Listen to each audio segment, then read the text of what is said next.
l'été 64, le général de Gaulle a organisé un voyage à Cuba. J'ai décidé à ce moment-là de me mêler à certains professionnels de santé parce que je savais que des choses intéressantes se passaient là-bas.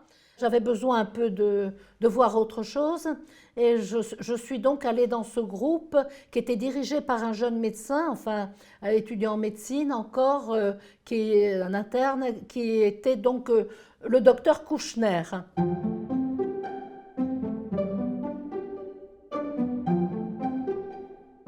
Et puis à Cuba, le choc. Il y a Fidel Etche qui nous attend. On était les premiers Français à lever le blocus, enfin à contrer le blocus américain. Et Che avait une classe qu'on ne peut pas imaginer, d'une intensité professionnelle et d'une écoute extraordinaire.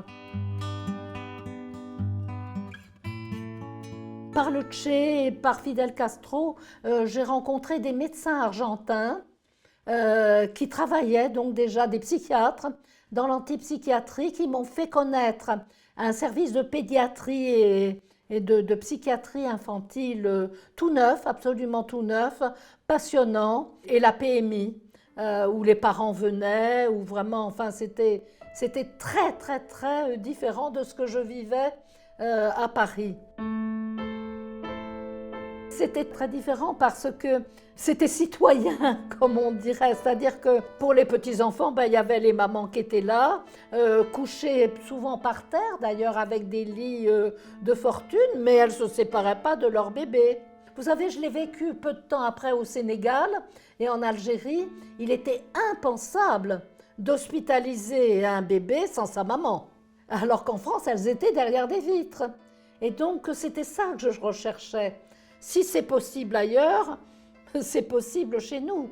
Surtout que c'était dans des pays, le Sénégal, l'Algérie, Cuba, qui faisaient venir des spécialistes de France en pensant que c'était eux qui avaient tout le savoir. Par rapport à eux, ils avaient un autre savoir, qui était donc le respect de la vie quotidienne, enfin. Et c'est donc ça que j'ai vécu pendant 3 semaines. J'ai pu commencer tout doucement, tout doucement, tout doucement, sans aucune révolution, naturellement, avec les internes, avec les infirmières, avec mes chefs de service, mais aussi en crèche, à introduire donc ce qui a été l'humanisation de la pédiatrie.